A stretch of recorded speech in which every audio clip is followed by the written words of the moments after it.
Tayo po ay mag-aral sumandali ng salita ng Diyos at nawa po ay kayo po ay nasa maayos na kalalagayan. Salamat sa Panginoon na tayo po ay naririto. Alam naman natin na hindi lahat ng nakakarating simbahan ay ikangay totally fine. Tayo ay dumudulog sa ating Panginoon we come here for different reasons at biyaya po ng Panginoon that we have this great opportunity to come to the church and bring our burdens, our cares. At alam natin na hindi tayo nakikipag-usap sa hangin. Tayo ay nakikipag-usap sa isang persona na alam nating nakikinig. At ang nakakatuwa doon, kahit tayo ay sabay-sabay nagsasalita, ay naiintindihan niya lahat at hindi siya nalilito.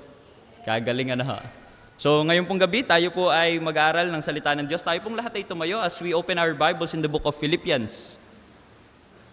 So hindi pa po ako makamove on sa Philippians. Ito po ay naging devotion sa camp ng mga kabataan for 2 days. But I would like you to open your Bibles in Philippians chapter 4, verses 6 to 7. A very, very familiar verse para po sa atin. Philippians chapter 4, starting from verse 6 until verse 7. Let me read this in King James Version. Ganito po ang sabi ng Biblia, "Be careful for nothing, but in everything by prayer and supplication with thanksgiving, let your requests be made known unto God." Verse 7, "And the peace of God, which passeth all understanding, shall keep your hearts and minds through Christ Jesus." Ang atin pong pamagat ngayon pong gabi, be anxious for nothing. Be anxious for nothing. Shall we pray? Dear Father, ngayon pong gabing ito, salamat po that we can enjoy the freedom to come and pray, the freedom to open up this Bible and study your word. Sa ibang bansa po, Panginoon, ay napakaraming mananampalataya ang persecuted just because they attend. But here we are enjoying all the opportunities to serve you and come to you without any threat. Kaya nga po, Ama, sa oras pong ito, help us not to take these things for granted. Help us, Lord, to really give importance in the attendance sa iyo pong salita. Tulungan mo rin po kami na magkaroon po ng bukas na puso at isip as we embrace the truth. That we would love you, our God, more sa amin pong mga sarili. At maluwalhati po ang iyo pong anak sa amin pong kalagitnaan. Samahan mo kami sa amin pong pag-aaral. Alam mo po ang akin pong mga kakapusan. At alam ko rin po na sufficient po ang iyo pong biyaya. Dalangin po ang mga bagay na ito sa pangalan ng iyo pong anak, ang amin pong Panginoong Jesus. Amen and amen. Be anxious for nothing. Ironically, ako po'y kinakabahan, so medyo anxious ako ngayon. That's the irony po. Naghanda ka. Ang title ng iyong ipapangaral ay Be Anxious for Nothing. Pero dahil lang kaba, ikaw naman ay anxious din. So, syempre, we experience those types of situations, but definitely, iba naman pong idea ng anxiety ang atin pong pag-uusapan dito as per the writing of Apostle Paul is concerned. So, ngayon pong gabing ito, as we have just read, ang atin pong title ay Be Anxious for Nothing. Let me quote, as I begin, let me quote A.W. Tozer with his thought on anxiety. Sabi niya dito, "Anxiety does not empty tomorrow of its sorrows." Ang anxiety daw hindi nakakaubos ng ikangay sorrow sa hinaharap, but only empties today of its strength. So yun daw pag-iisip, yung pagiging anxious sa mga bagay-bagay, wala naman nagagawa sa hinaharap. Yun lamang ang nagagawa noon sa kasalukuyan at inuubos noon ang ating lakas upang magpatuloy dahil sa kaiisip. So ngayon pong gabing ito, with that as our concern, gusto po nating makita yung isang katotohanan from the scriptures. Actually, this is a command for those who are anxious. At tayo pong lahat, I know, and we all know that as human beings, because of sin, we tend to be so anxious about many, many things. Marahil ngayon, nakaupo tayo dito, umattend tayo sa church, but we are thinking of a lot of things. Maybe may mga bagay na hindi alam ng iyong katabi na iyong pinagdadaanan, mga bagay na iyong iniiyak sa Panginoon. Pero, kagaya po ng atin pong binasa, there is a command for every believer, at yun po ang ating theme sa gabi pong ito, counter anxiety by trusting God in worrisome situations. That's our theme for tonight. Huwag po kayo maninibago na maikli po yan. Maikli pa po yan, ano? So, normally, I do my theme na medyo mas mahaba-haba. But ngayon, I have 1, 2, 3, 4, 5, 6, 7, 8. 8 words lang. So, congratulations, ano? But that's the theme. Counter anxiety by trusting God in worrisome situations. At ngayon po, ating titingnan kung paano po dinil ni Apostle Paul ang bagay nito according to God's grace. Adding to that fact, gusto ko po makita po natin ang isang interesting na katotohanan when it comes to the book of Philippians. Ang aklat po ng Philippians ay sinulat habang ang lingkod na ito na mismong naggawa at nagsulat nito ay nakakulong, nakatanikala. And in the same epistle, we could read lines like, "Rejoice in the Lord always. And again, I say, rejoice."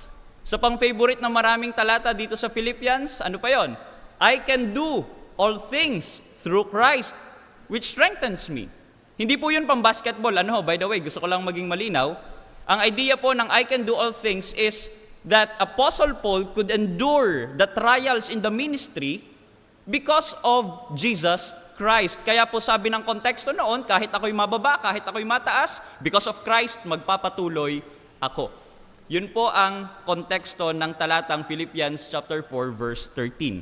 But tonight we'll be focusing on verses 6 and 7 at titingnan po natin ang ilang katotohanan with this command. Be careful for nothing in King James Version. But if we would render that into another translation, that is, be anxious for nothing. Ngayon po, sa unang bagay na atin po makikita dito in verse 6. Let me just read first, be careful for nothing.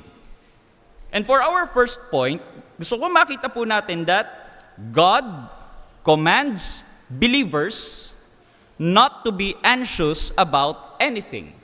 That's the first idea. Yung sinabi na Apostle Paul that be careful for nothing, he is commanding believers not to be anxious about anything. Okay? It's a command. So letter A, under this point, gusto ko po makita po natin unang-una that countering anxiety ay utos. Magandang maging malinaw ho ito sa atin. This is not an optional thing. We need to remind ourselves that God wants us not to be anxious. And in that category, in that case, gusto ko po mapansin po natin, as we would meditate upon that line, this means that God does not delight in believers being anxious. So if He commands us not to do this, then definitely ang ikangay pagsunod doon ang gusto ng Panginoon. And so madideduce natin ang reality na ayaw ng Panginoon na ang kanyang mga mananampalataya ay punong-puno ang puso ng pagkatakot. Punong-puno ang puso ng pangamba. Yun ho ang ating unang bagay na makikita with that imperative. Letter B, as we continue reading the passage, so let us take yun muna pala pong unang line. Countering anxiety is a command. Letter B, anxiety or worry, letter B, means being fearful. Linawin lang po natin kung ano ibig sabihin natin ng anxiety. Being fearful, paralyzed, and distracted by the cares of the world. So, gusto ko lang po maging malinaw kasi baka inyong iniisip na lahat ng mga bagay na tayo ay ikangay na force. For example, brother, sabi mo bawal maging anxious. So halimbawa, sa araw-araw hindi na lang ako magtatrabaho. So magtitiwala na lang ako sa Panginoon and then mag-iintay sa ilalim ng aming bahay para hindi na ako masyado mag-aalala, mag-iintay na lamang ako. No, we are clearing that ikangay line out that anxiety here does not promote the abandonment of responsibilities or discourage careful planning. Hindi po yun ang ibig sabihin nito, na parang tayo ay mag-iintay na lang, wag na tayo magtatrabaho, wag na natin gawin yung ating mga responsibilidad sa mga estudyante, wag na tayo mag-aral. Sa tindi ng pananampalataya mo, nakalimutan mo na kailangan mo rin mag-aral. Minsan sabi ko nga po sa mga young people, minsan tapos na yung exam, ipanalangin nyo naman po ako makapasa. Minsan pinapaalalahanan ko po sila na bago kayo mag-pray ng ganun, bago pa lang kayo mag-exam, ipag-pray nyo na makapag-aral kayo ng ayos.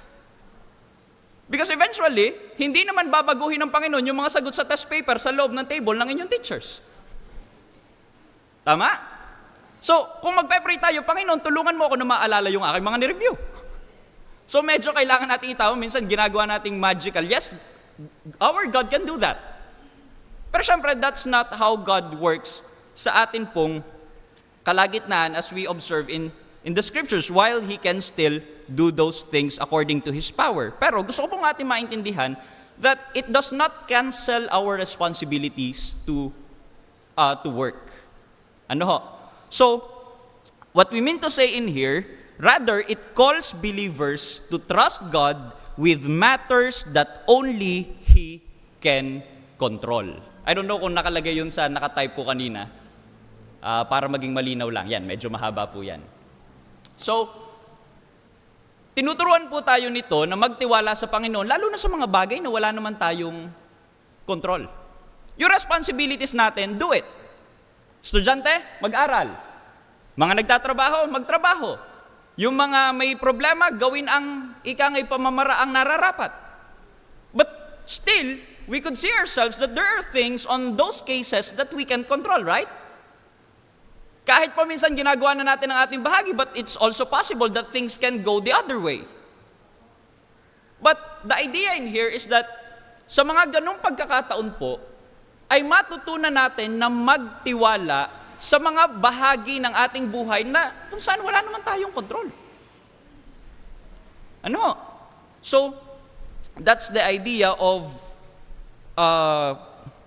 dun sa bahagi po ng anxiety na iyon. So now, let me just repeat, letter B, anxiety or worry means being fearful, paralyzed, and distracted by the cares of the world. To the point na ikaw ay sa sobrang distracted mo, sa sobrang pagkatakot mo, ikaw ay nalayo na doon sa mga bagay na nararapat mong bigyang pansin.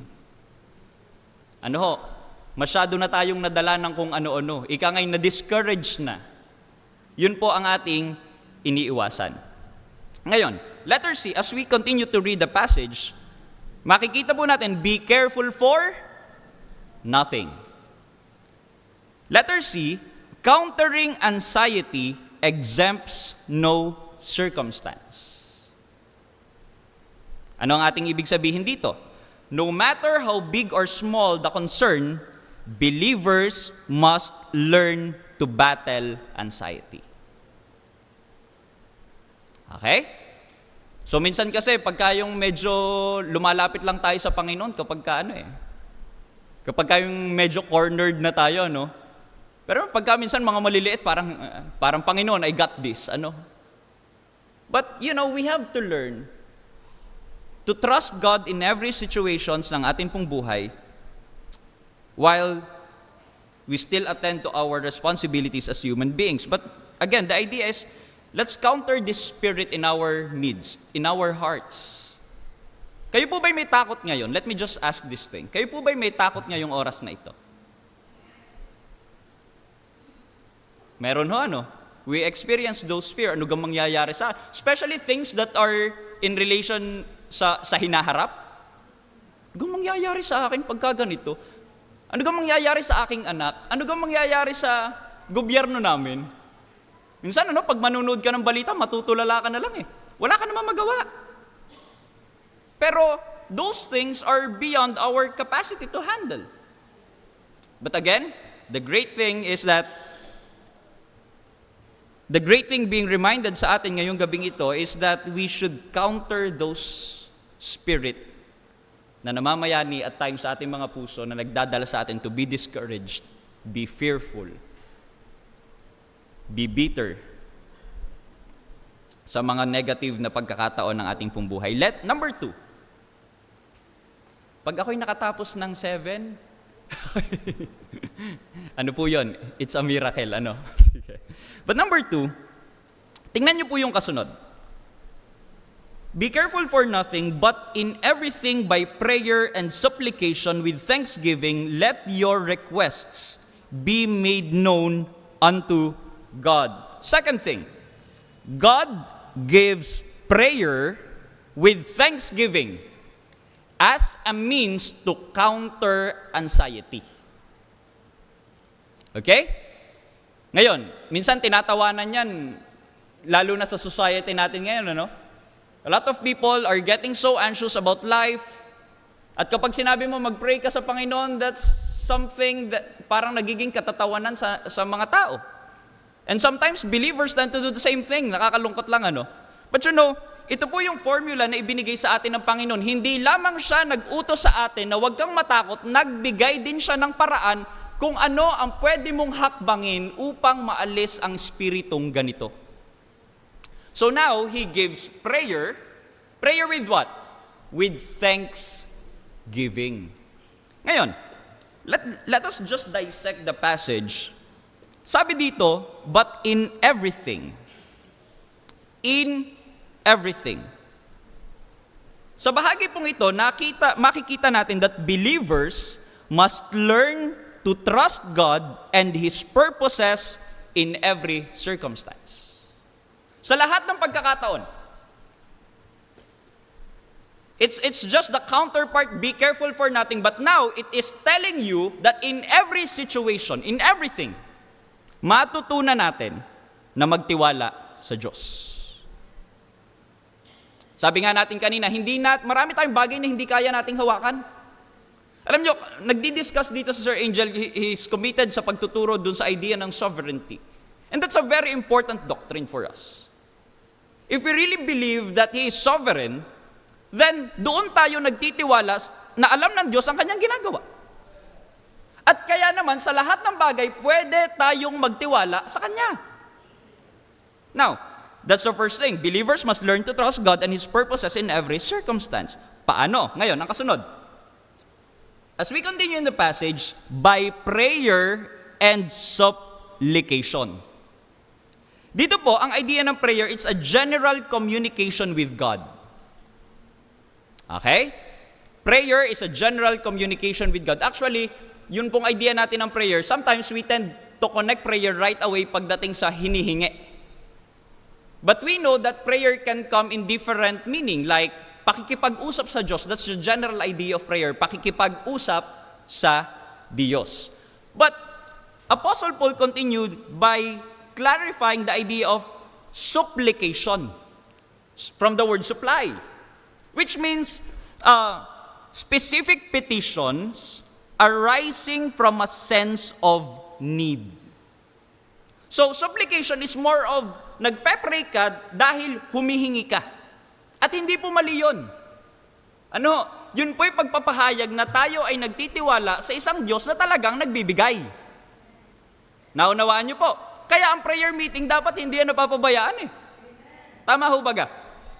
Dahil tayo po, wala naman tayong makakayang gawin sa ating mga sarili. Yes, God has given us this capacity to do certain things, but we know that underlying factor is it's even impossible for us to do these things without His grace. Kaya nakakamangha, if believers na nabuhay na, professing believers, telling that they are saved, but they don't care about prayer. That's very ironic. That's very problematic. And I would say, a person who despises prayer while professing that he is saved must question him or herself. Because prayer is a part of being saved. Not a requirement for salvation, but a manifestation of a changed heart. Ang isang tunay na ligtas, naghahanap sa Diyos. Naunawaan niyo po. Kaya kung kayo po ay professing saved and you don't care about God, you don't care about prayer, you don't care about His Word, you don't care about spiritual matters like this, then maybe it's time for you to ask yourself, am I really saved? Oh, mahalaga pong ating makita po iyon. By the way, let me just read a quote from Albert Barnes. Just clarifying the idea that it is a mode of prayer, supplication, referring to supplication, it is a mode of prayer which especially arises from the sense of need or want. So that's the idea, humingi. Ano po? Pero, ako po'y natutuwa sa kasunod nito. Prayer and supplication, anong kasunod? With thanksgiving. Sa totoo, dito po ako medyo naguluhan. Dito, it's more of an interpretative challenge for me. Why? Kasi now, mapapansin po ninyo, humihingi pa lang. Kung ayaw mo maging anxious, humingi ka, dalhin mo sa Panginoon in everything.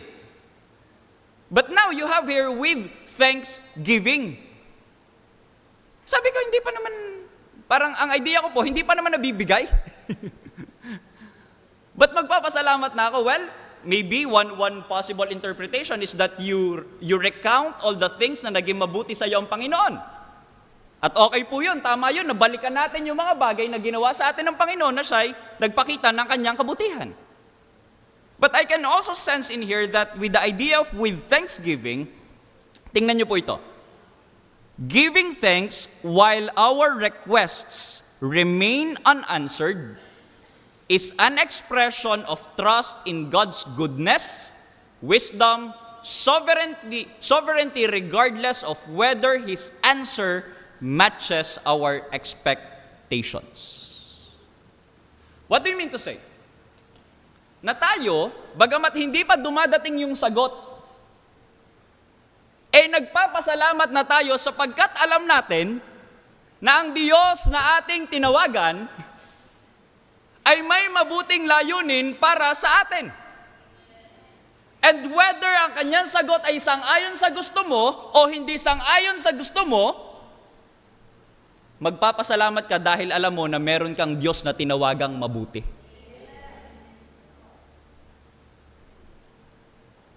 Ang Diyos ang nagbigay eh.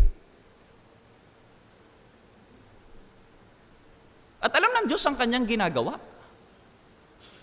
Hindi mo siya kailangan turuan.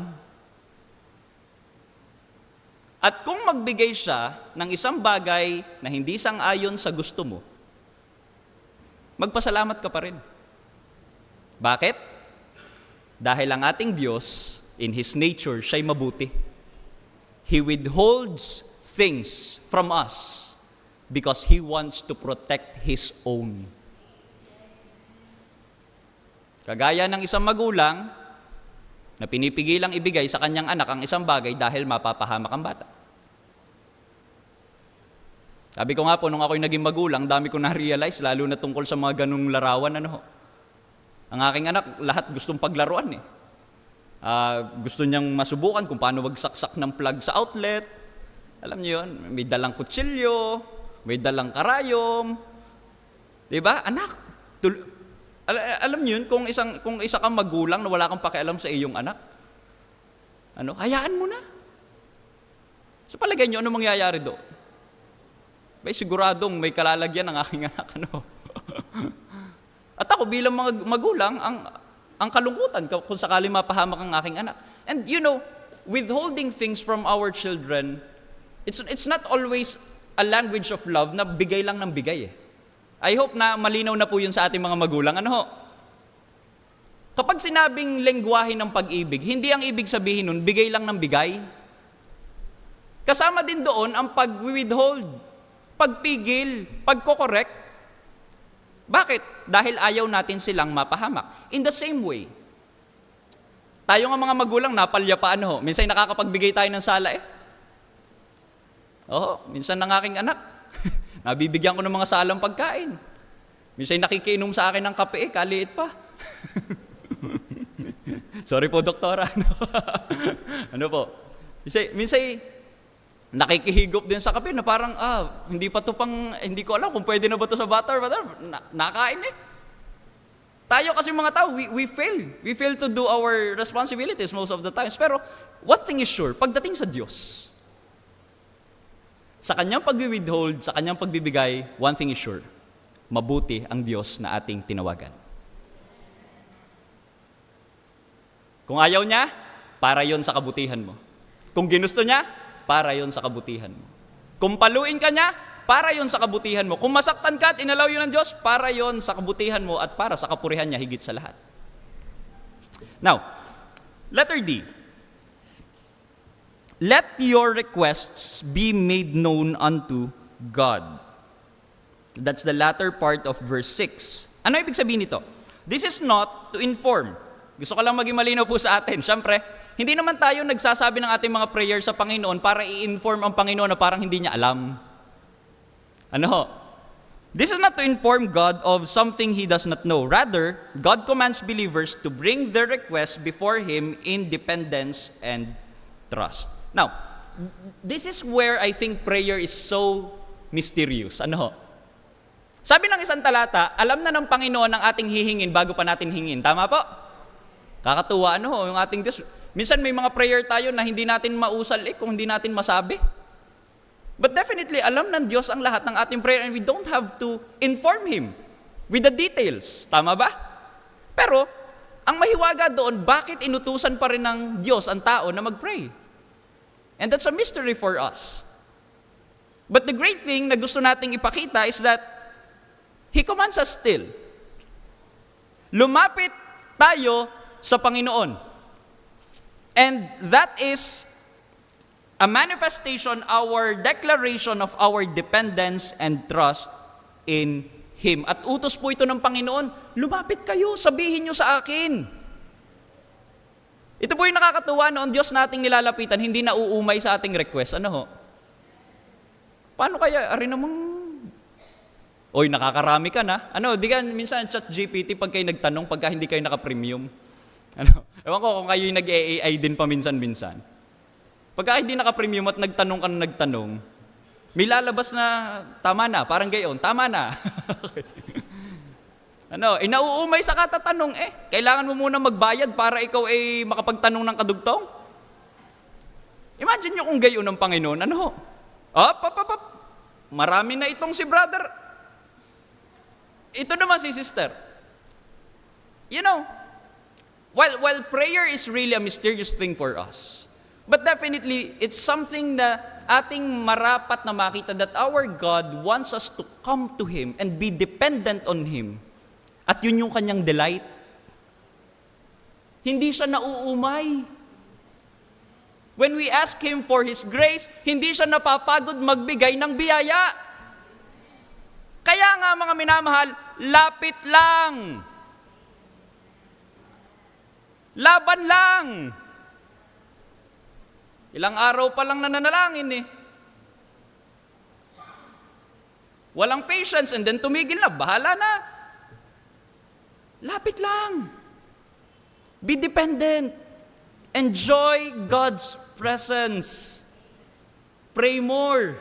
If you're battling against sin, pray more. May biyaya ang Panginoon.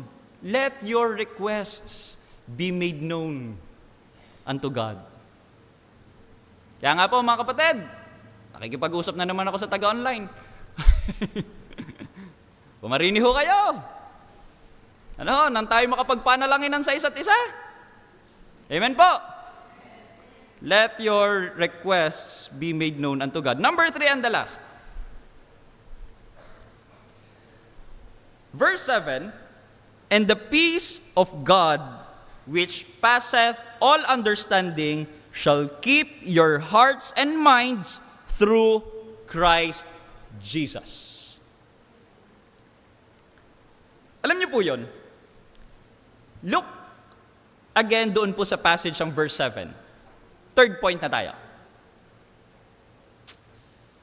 Verse 7 says this, God provides peace to guard the inner man of those who trust in Him and are in Christ. But before we go on to that passage, ako po yung natuwa lang dito. Verse 7. Balikan natin yung talata. Verse 7. And the peace of God. Now, let's just have the flow of thought. Sabi dito, be careful for nothing. Ano sabi niya? Paano natin gagawin yon? Mag-pray kayo.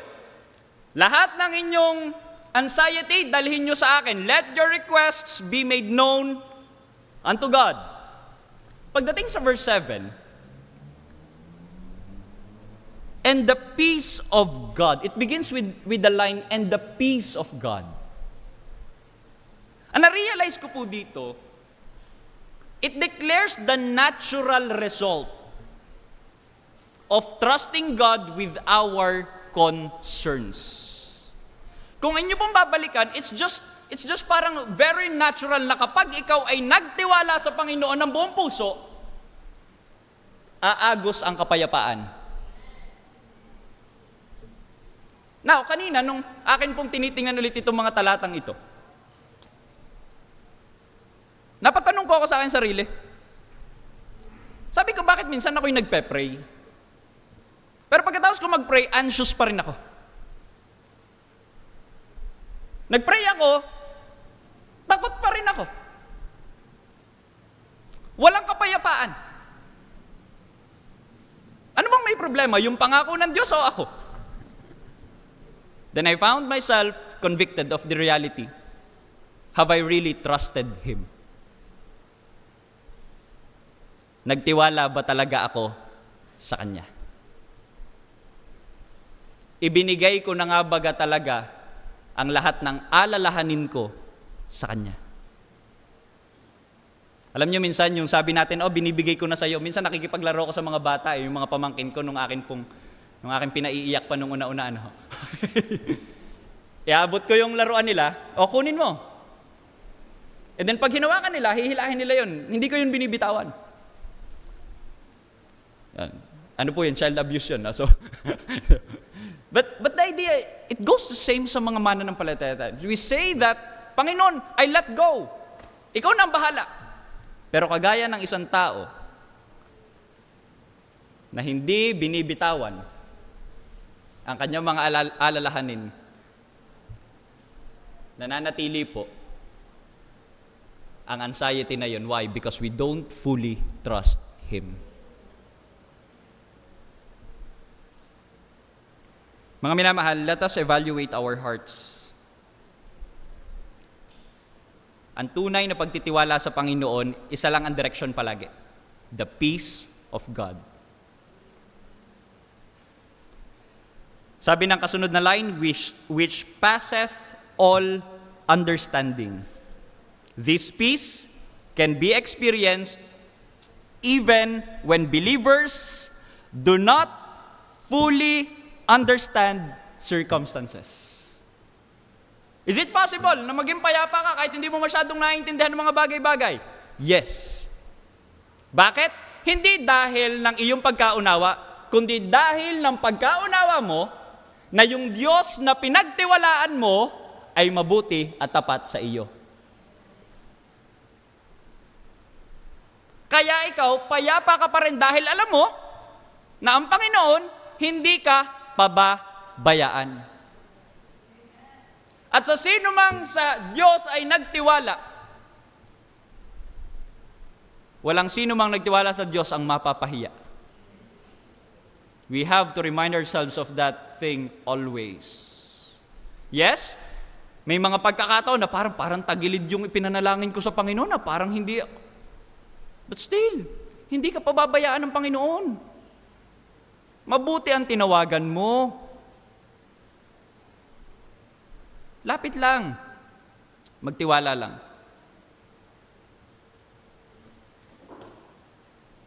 Verse 7, sabi ng kasunod, and the peace of God which passeth all understanding shall keep your hearts and minds. Ano ibig sabihin nito? This peace, yung kapayapaang yun na nanggaling sa pagtitiwala sa Diyos, this peace guards the inner man of the believer. It protects us from the turmoil, fear, and discouragement that difficult circumstances often bring. So yung kapayapaang yun na nagtutulak sa atin na huwag tayong sumuko. Tingnan niyo po, kaya maraming mananampalataya ang tumitigil na. Because many professing believers, do not really trust God. Kaya ano nangyayari? Kabaligtaran. Anong pumupuno sa isang puso ng taong ganoon? Takot. Discouraged. Anxious. May kaguluhan. Walang kapayapaan, hindi makatulog. Why? Because of that lack of trust sa isang Diyos na soberanya niya. So mga minamahal, let us evaluate ourselves. May takot tayo. Sabi kanina, marami sa atin may takot. I have anxiety. We all tend to have that.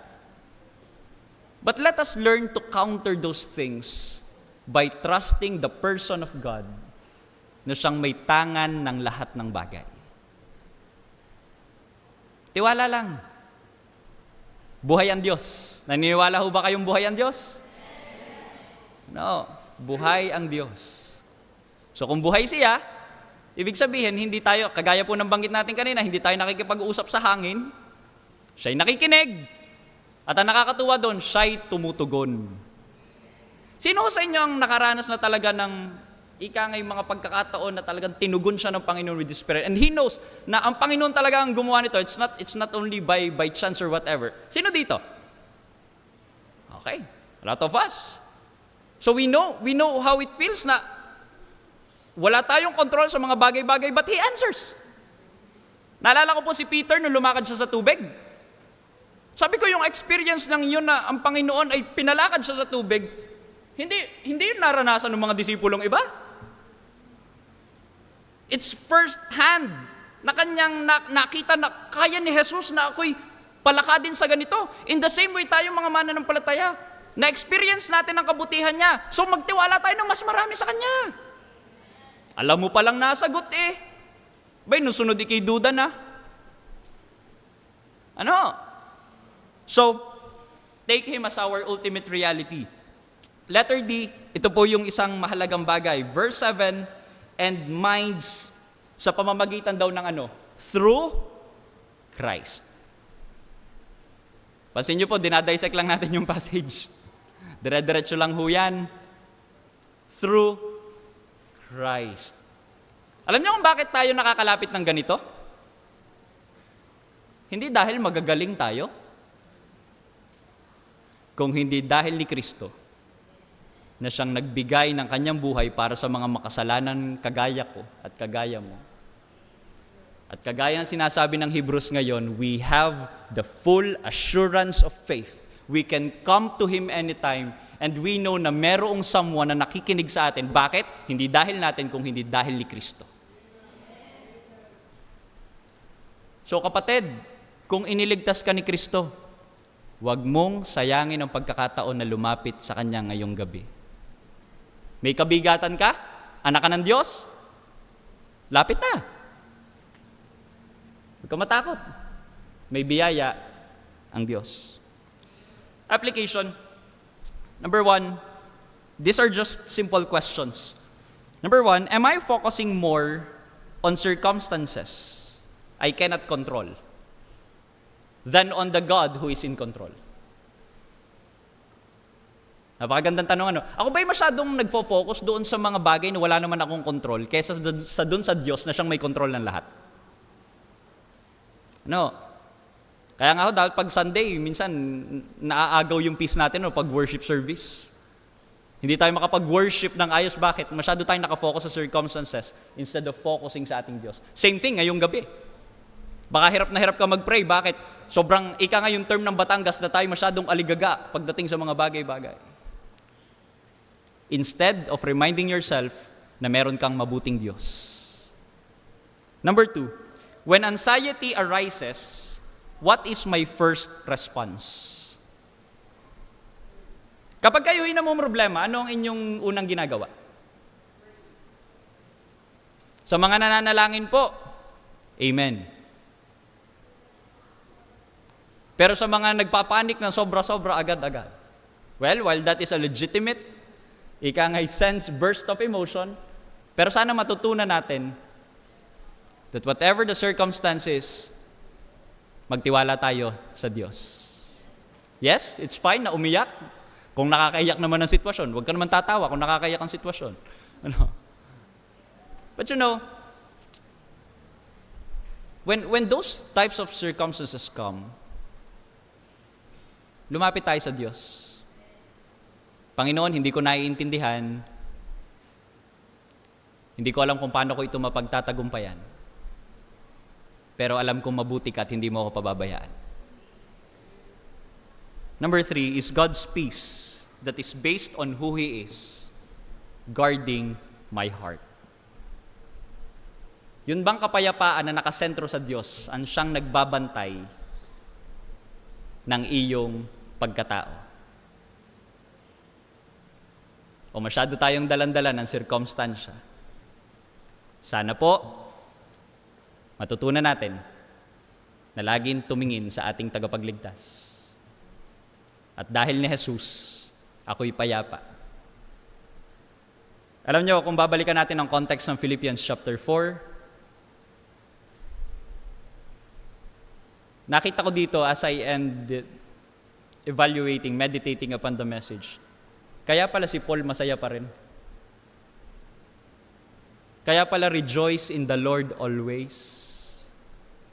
Kaya pala ang Philippians 4 natapos sa discussion ng contentment. Kasi alam niya na ang kapayapaang na kay Kristo ay higit pa sa sapat para magpatuloy. Pwede mong patayin si Pablo. Pwede mong tanggalin ang lahat ng kanyang ari-arian. But ang sabi niya, I know how to abound. I know how to be abased. I can do all things through Christ who strengthens me. Bakit? Isa lang ang dahilan. Dahil ang lahat-lahat niya ay si Jesus. Yung mga bagay na labas kay Jesus, hindi yung nagdadala ng anxiety sa kanya. Bakit? Nasa sa kanya na ang lahat. Kanino? Kay Jesus. Sabi ni John MacArthur, anxiety is a form of practical atheism. Bigat ano? Because it leaves God out and fails to trust Him for the future. Yun daw, anxiety, parang isang action na nagpapakita na parang walang Diyos. Inaalis daw nito ang Diyos sa equation at yung pagtitiwala parang kinakancel. Ganun pala ang anxiety, ano? So ano ang ating resolution? Labanan natin. May paraan bang ibinigay ng Diyos? May paraang ibinigay ang Diyos. So ngayon pong gabi, put your trust in Him. Kung may kabigatan, dalhin kay Kristo. At kapag naibigay na, magtiwala. At kung ano ang isagot, positibo o negatibo, ang sabi ng talata, magpasalamat. Bakit? Dahil alam natin na ang Diyos na sumagot ay mabuti sa kanyang mga layunin. Tayo po'y manalangin. Panginoon, we thank you for the great reminder for us. Kami po ay napakaraming mga failures. We tend to behave. Kagaya po ng isang quotation nga na amin pong binasa, we tend to behave at times like atheists, na parang wala kaming Diyos. Patawad po. Patawad po, Panginoon, if you find us na bago po pumunta sa inyo, nauuna po ang amin pong pagpapanik, discouragement. But Lord, ngayon pong gabi, we thank you for the reminder na nais mo na sa iyo kami pumunta. Nais mo, Panginoon, na sa iyo kami magtiwala. Kaya nga po, Ama, ngayon pong oras na ito, kayo po ang nakakaalam ng sa kung saan man nakaabot ang mga salitang ito. But Lord, we pray as a church that you would teach us all to really be trusting in your person. At kung ano man, Panginoon, ang iyo pong maging tugon, dahil alam po namin na mabuti kayo sa iyong mga anak, naroroon, Panginoon, ang puso na may tunay na pagpapasalamat dahil sa iyo pong kabutihan. Panginoon, kayo po ang magpapala sa amin po mga natitira pang oras ng pananalangin ngayong pong gabi. Kayo po ang kumatagpo sa mga kapatiran po namin na may kabigatan. At ang dulo po nito ay ang amin pong pagsamba at pagluwalhati sa iyo pong pangalan, aming Ama. Muli po maraming salamat. This we ask, Father, in the name of your Son, Christ Jesus our Savior. Amen and amen. Magandang gabi po.